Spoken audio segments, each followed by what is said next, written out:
Dünya və Avropa çempionu, Olimpiya mükafatçısı, güləşimizin fəxri Hacı Əliyev bizimlədir. Uşaqlıqda bir gün dünya çempionu olacağım deyirdinizmi? Sözsüz ki, mən güləşə gəldiyim zaman düşünməzdim ki, bu qədər uğurlar əldə edərəm. Yarışdan əvvəl hər hansısa bir uğur rituallarınız varmı? Müəyyən bir musiqi, dua və yaxud da kiminsə danışmaq? Deyərdim ki, ən çox dəstəkçim, ən çox dayaq, ən çox bu yolda kömək olan mənə gəlir ki, mənim atam oldu. Güləşə başlayanda sizi ən çox kim ruhlandırır? Ailə, müəllim, yoxsa sırf özünüz? Yarış günü mən çalışdığım qədər heç kiminlə kontakt qurmamalı hər zaman çalışmışam. Gənclər sizə çox baxır, sizi çox sevir. Onlara motivasiya üçün bir cümlə desəniz nə olardı? Nə qədər ki, gəncdirlər, sağlamdırlar və əllərində bu gənclik imkanı var, bundan düzgün şəkildə istifadə eləsinlər. Təşəkkür edirəm dəvətiniz üçün və belə deyərdim ki, istəyərdim estafeti digər bizim məşhur çempionlara buraxaq. Uşaqlıqda bir gün dünya çempionu olacağım deyirdinizmi? Könüllü sən verilişi efirdədir. Aparıcı mənəm, Emil. Xoş gördük əzizləyicilər. Könüllü olmaq istəyənlərin diqqətinə. 15-26 yaş aralığındakı gənclər asan könüllüsü olmaq üçün müraciət edə bilər. Müraciəti sosial media platformalarımız, eyni zamanda portal.asanvolunteers.az saytımıza edə bilərsiniz. Layihə və ideyalarınızla bağlı təkliflərinizi info@asanvolunteers.az saytına göndərin. Bugünkü qonağımız elə bir şəxsdir ki, onun adı çəkiləndə güc, iradə və Azərbaycan qələbəsi yada düşür. Dünya və Avropa çempionu, Olimpiya mükafatçısı, güləşimizin fəxri Hacı Əliyev bizimlədir. Hacı bəy, xoş gəlmisiniz. Xoş gördük. Çox sağ olun dəvətinizə görə. Təşəkkür edirik. Uğurlarınız, çempionluğunuz hamımıza məlumdur. İstəyirəm bugün daha səmimi söhbətlər əsasında davam edək suallarımıza. Hacı bəy, ilk növbədə qeyd edək ki, uşaqlıqda bir gün dünya çempionu olacağım deyirdinizmi? Ümumiyyətlə, seçdiyim güləş növü elə bir idman növüdür ki, ən çətin deyərdim. Sözsüz ki, maraqlıdır, baxımlıdır və ölkəmizdə sevilən idman növüdür. Amma çox çətin idman növlərindəndir güləş. Sözsüz ki, mən güləşə gəldiyim zaman düşünməzdim ki, bu qədər uğurlar əldə edərəm. Çünki bilirsiniz ki, yenə də deyirəm, sərbəst güləş Olimpiya idman növüdür və bu idman növündə dünya çempionu olmaq çox çətin bir məsələdir.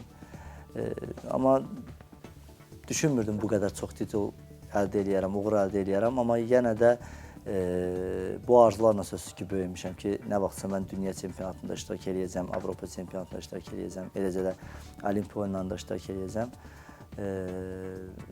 Şükürlər olsun Allaha ki, yəni dünya çempionu olduqdan sonra artıq bu dünya çempionu olmağın həm belə deyim ki, dadını çıxardım, həm onun necə məsuliyyətli, necə belə deyim də, yəni dəyərli bir qızıl medal, necə dəyərli olduğunu gördüm və artıq bu gücü də özümdə hiss elədim və düşündüm ki, bundan sonra niyə də olmasın, niyə də yeni bir uğur əldə eləməyim. Şükürlər olsun Allaha belə düşünə-düşünə bugün böyük uğurlar əldə eləmişəm. Bəs Hacı bəy, güləşə başlayanda sizi ən çox kim ruhlandırırdı? Ailə, müəllim, yoxsa sırf özünüz? Ümumiyyətlə, mən güləşə başlamışam Naxçıvanda sözsüz ki, bazı vaxtlarımda, amma orada bir o qədər, belə deyək də, yəni peşəkar, bir o qədər istəkli deyildik. Artıq biz Bakıya gələndən sonra, hansı ki biz Abşeron Uşaq Gənclər İdman Məktəbində biz orada güləşməyə başladıq və orada gəldiyimiz zaman sözsüz ki, şəxsi məşqçilərimizin bizə olan belə deyək, diqqəti, bizi həvəsləndirməyi, bizə elm öyrətməyi və eləcə də ailədən, çünki ailədə əgər idmana maraq, ailədə əgər idmana diqqət varsa, o ailədə doğrudan həm idmançı böyük uğur qazanır. Məsələn, elə bir idmançı var ki, atası, anası idmana o qədər də maraqlı deyil, uşağın özünün marağı var. Yəni, ata, ana o qədər də maraqlanmır. Amma bizdə elə olmayıbdır, çünki mənim atam özü uzun illər güləşibdir, Naxçıvanda uzun illər güləş müəllimi işləyibdir və onun güləşə olan sevgisi elə ona görə də bizi də buralara gətiribdir və sözsüz ki, atamın hər məşqdə, sözsüz ki, mən balaca olduqdan söhbət gedir, yeniyetmə vaxtlarında, yəni hər məşqdə iştirak eləməyi, deyərdim sizə ki, elə bir məşq olurdu ki, atam yəni orada olmasın da, hər məşqdə iştirak edirdi. Bir tərəfdən müəllim, bir tərəfdən atam və doğrudan böyük məsuliyyət idi.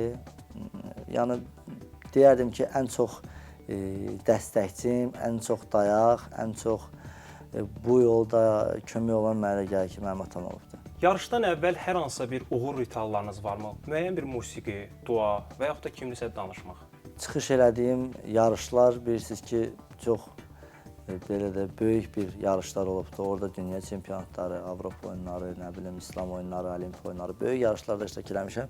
Bu böyük yarışlarda sözsüz ki, həyəcan daha çox olur və sözsüz məşqçilərin, valideynin və yaxud da hansısa bir dostun yarışa qədər məsləhətləri bizim üçün önəmlidir. Çünki nə qədər istəyirsən uğurlu insan olursan ol, sənin yanında əgər məşqçin yoxdursa, sən mənə gəlir ki, böyük uğur əldə edə bilmərsən. Çünki məşqçi idmançının belə deyək də birinci silahıdır, birinci gücüdür. Yəni məşqçisiz çətin məsələdir. Amma yarış günü mən çalışdığım qədər heç kimlə kontakt qurmamağa hər zaman çalışmışam. Yəni bunu etmişəm. Heç bir musiqiyə heç vaxt qulaq asmamışam. Var idmançılar ki, yəni musiqiyə qulaq asır.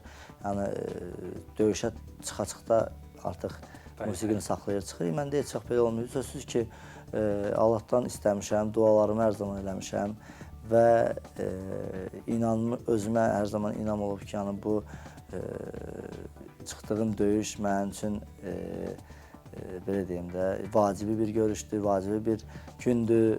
Belə deyim, bizdə məşqçilərin belə bir sözü var ki, məşqdə göstərirlər bizə o güləş tatamsını göstərirlər. Deyirlər, baxın, ev də orada, maşın da orada, pul da orada, hər şey oradadır. Yəni çıxın, götürün, sizin əldə etmək istədikləriniz oradadır.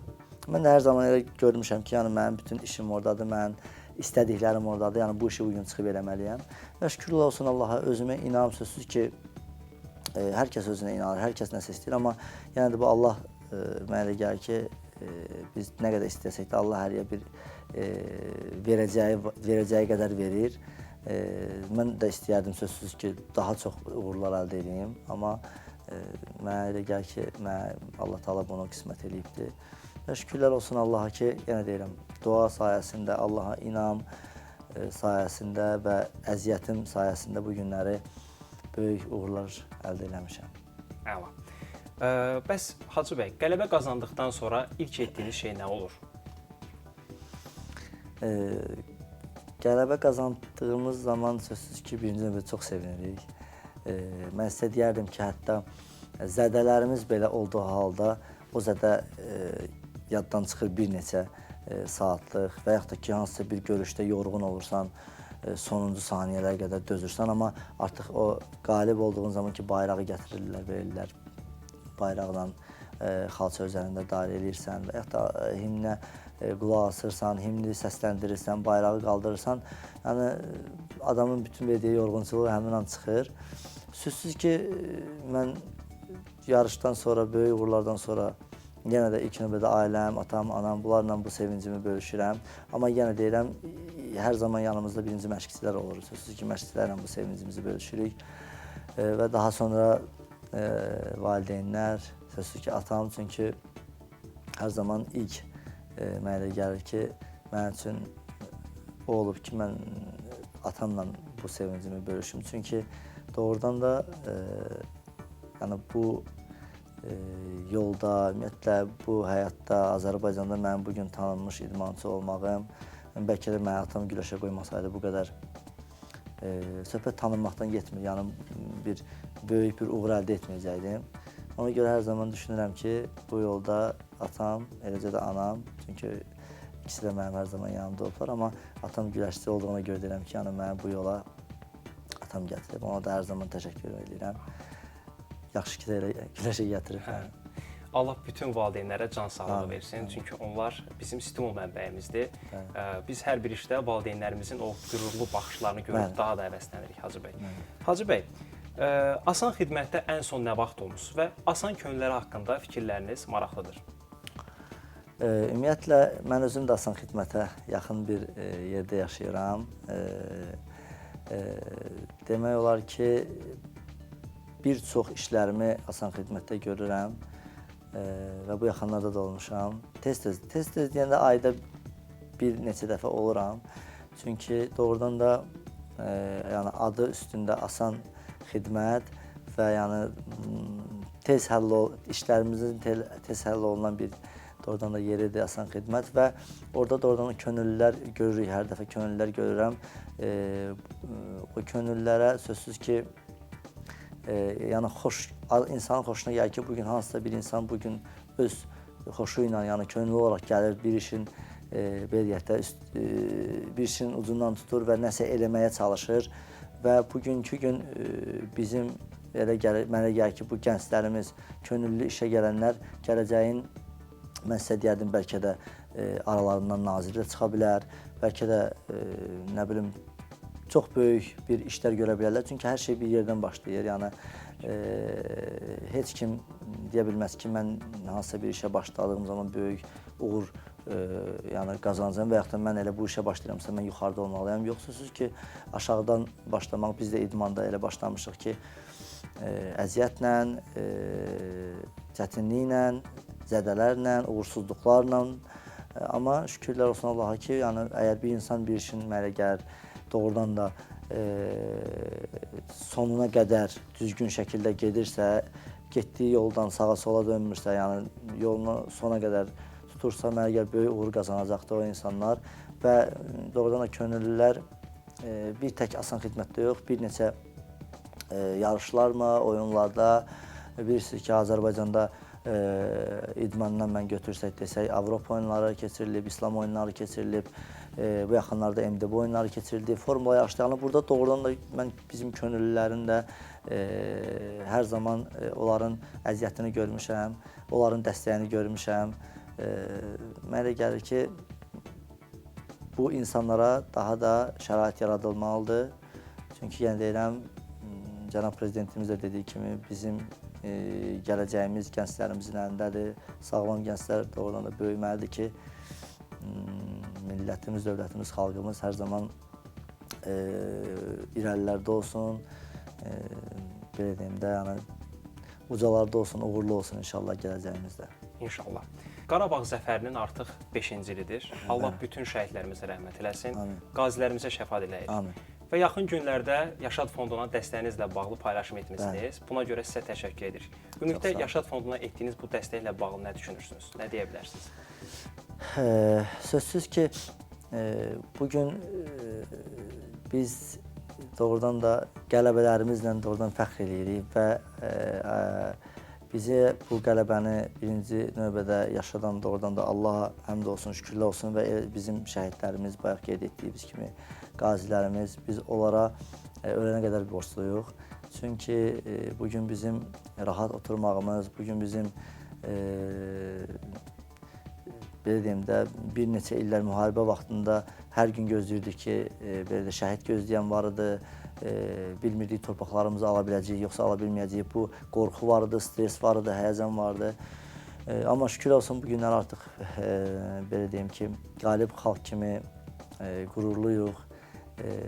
Biz yarışlara gedəndə də bunu hiss edirik. Əvvəllər biraz başqa cür idi, amma indi tamam fərqli bir ölkə kimi dünyaya belə deyək də səs salmışıq qələbəmizlə, zəfərimizlə. Və Yaşad Fondunun doğrudan da bugün etdiyi bu gördüyü iş mənə elə gəlir ki, çox gözəl bir addımdır. Çünki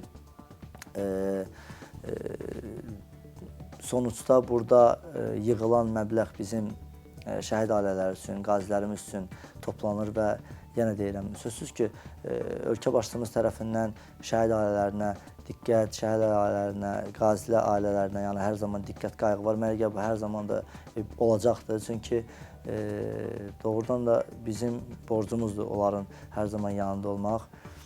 Amma tək Yaşad Fondu bugün bunu mənə gəlir yaradır deyə biz kifayətlənməli deyilik. Bir neçə istər qurumlar da ola bilər, başqa bir biznesmenlər ola bilər, iş adamları ola bilər. Mənə gəlir ki, hərə bir neçə ailəyə, belə deyək, yəni söhbət burada imkanlı şəxslərdən gəlir, hərə bir neçə ailəyə dövlətdən əlavə öz köməyini, dəstəyini göstərsə, vallahi heç vaxtı nə şəhid ailələri narazı qalar, nə qazilərimiz narazı qalar. Çünki bilirsiniz, bu günlər doğrudan da bizim kimlərsə bu günləri ola bilər ki, imkanı var, rahat yaşayır. Amma bugün hansısa qazi bugün ayağını itiribsə, gözünü itiribsə, qolunu itiribsə, yəni bugünkü gün şəhərdə rahat gəzən, mal mülkləri ilə mənə gəlir, bu fəxr eləyən insanlara, yəni onlara görə belə deyək ki, bu canından keçibdir, sağlamlığından keçibdir. Bilirsiniz, yenə deyirəm, nə qədər bugünkü gün hansısa bir qaziyə, gözünü itirmiş qaziyə nə qədər kömək eləsək də biz onun gözünü geri qaytara bilmirik. Mən qısa bir şey istəyirəm bu qazi haqqında, bir qazi haqqında danışmaq. Bir qazi var, Kamran, mənim doğrudan da hörmət elədiyim yaxın dostlarımdan biridir. Biz müharibə zamanı onların yanına getmişdik, bir neçə idmançı və bizim geri qayıtdığımızdan 2 gün sonra həmin Kamran qardaşımız 2 gözünü də itirdi. Doğrudan da çətin bir şeydir və Kamranı artıq evə yola saldılar və bir neçə vaxt keçəndən sonra Kamran doğrudan da ona istəkləri ilə bağlı soruşdular. Demişdi ki, bizim yanımıza idmançılar gəlmişdi, Hacı gəlmişdi. Mən istəyərdim Hacı təzədən gəlsin yanıma. Sözsüz ki, mən getdim qardaşın yanına və çalışıram ki, ildə bir dəfə gedəm. Buradan da mənə görür, yəqin salamımı çatdırıram. Bilirsiniz, Kamran qardaşımızla mən doğrudan da fəxr edirəm ki, o bizim ölkəmiz üçün, canımız üçün, torpağımız üçün gözlərini itiribdir. Amma bugün o insanın yanında duranda sözsüz ki, mən ölənə qədər fəxr edəcəm. Amma yenə də baxırsan ki, insan xalqı üçün gözünü itiribdir. Yəni buna nə qədər dəstək olursan ol, buna nə qədər kömək olursan ol, bu insan üçün doğrudan da biz bunun gözünü qaytara bilmərik. Ona görə mən demək istəyirəm ki, nə qədər bugün Yaşad Fondu dövlətimiz, prezidentimiz bugün şəhid ailələrin, qazilərin yanındadılarsa, mənə gəlir bizim yerdə qalan, bayaq adını çəkdiyim həmin o iş adamları, insanlar, yəni yenə deyirəm, öz var dövlətlərlə öyünməsinlər, fəxrləməsinlər. Yəni də hərə bir tərəfdən tutsa, iki adamın əlindən tutsa, doğrudan da böyük iş olar onlar üçün. Çünki onları biz ancaq diqqətimizlə sevindirə bilərik. Biz şəhidini itirmiş, məsələn, övladını itirmiş biz valideyni biz necə nə qədər sevindirsək də belə geri qaytara bilməyəcəyik sözsüz ki, onların övladlarını. Amma yəni gücümüz nəyə qədər çatırsa biz çalışmağı o diqqətdə saxlayaq. Çünki diqqət onlar üçün hər şeydən mənə gəlir önəmlidir. Gənclər sizə çox baxır, sizi çox sevir. Onlara motivasiya üçün bir cümlə desəniz nə olardı? Gənclər doğrudan da bayaq da qeyd etdiyim kimi bizim gələcəyimizdir gənclərimiz. Mən istəyərdim gənclər birinci növbədə gəncliklərinin, sağlamlıqlarının mənə qədrini bilsinlər. Çünki gənclik çox tez, qısa bir zamandır, yəni tez uçub gedir. Yəni bugün mən şəxsən istəyərdim ki, mən sözsüz yenə 23 yaşında olan, 24 yaşında olan Hacı Əliyev olum və çıxım bugün yenə də böyük qələbələr qazanım. Amma artıq 35 yaş və mən istəyirəm ki, 22 yaşında olduğum vaxtda deyiləm, həmin enerjidə deyiləm, həmin istəkdə deyiləm, həmin gücdə də deyiləm.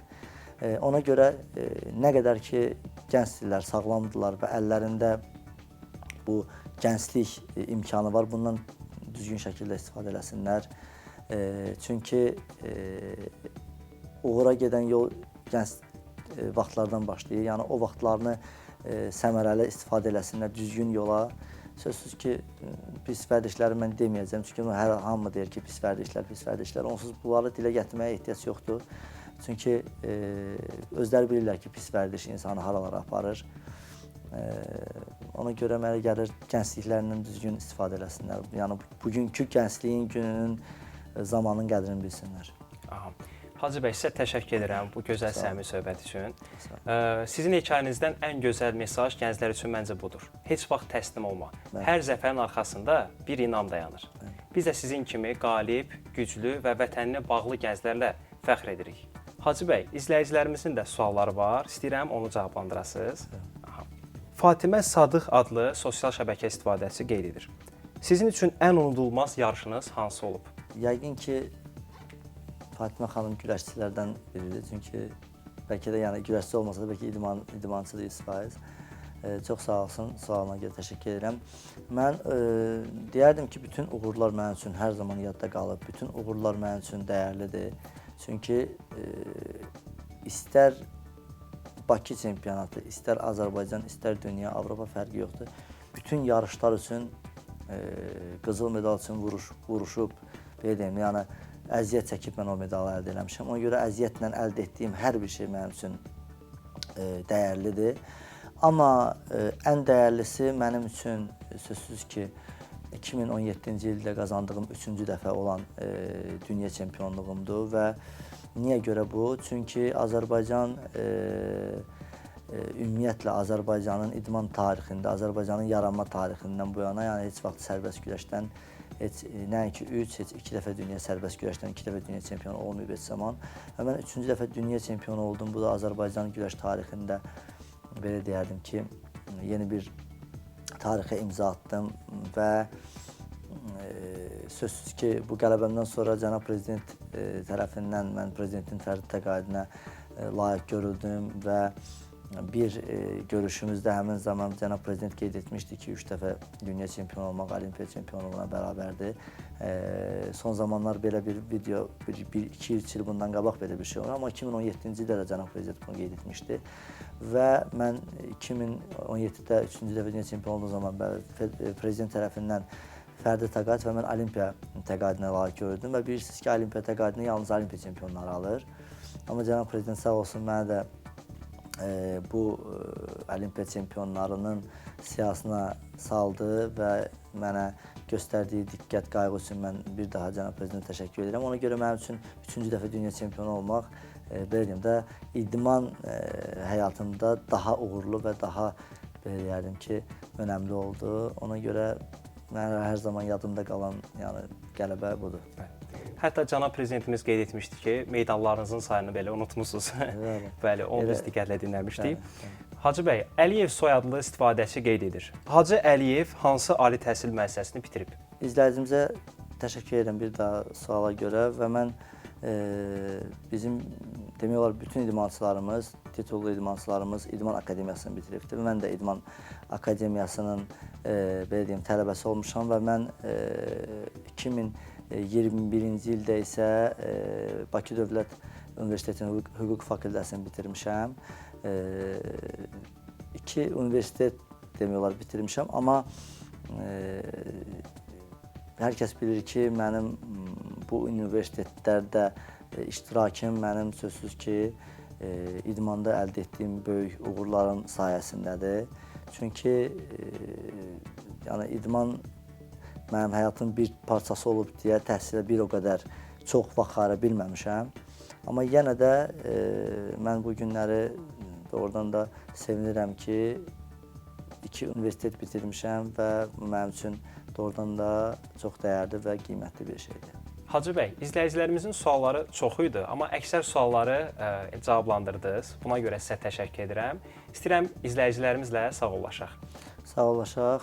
Mən bir daha təşəkkür edirəm dəvətiniz üçün və belə deyərdim ki, istəyərdim estafeti digər bizim məşhur çempionlara buraxaq. Çünki nə qədər bugün gənclərimizə bizim məşhur idmançılarımız, fərqi yoxdur, idmançı da ola bilər, məşhur aktyorlarımız da ola bilər, incəsənət adamı. Yəni bugünkü gün ölkədə uğur qazanan insanlar bugün mənə gəlir, gənclərin qarşısında olmalıdır, gənclərin yanında olmalıdır, gənclərə belə deyim, bir çıxışları ilə mesajlar göndərməlidirlər və mən bugün mənə gəlir, üzərimə düşən az da olsa bir işi gördüm və bir daha mən bizim gənclərimizə sağlam, uğurlu həyat arzu edirəm. Dövlətimiz, millətimiz üçün, xalqımız üçün uğurlu insanlardan, uğurlu övladlardan, gənclərdən olsunlar. Hər zaman uğur qazansınlar və bizim də borcumuz onların hər zaman yanında olmaq, onlara dəstək olmaqdır. Çox sağ olun. Dəvətimizi qəbul edib gəldiyiniz üçün sizə təşəkkür edirik. Hər zaman sizi gözləyirik. Çox sağ olun. Çox sağ olun. Könüllü səndən bu qədər. Sağ olun.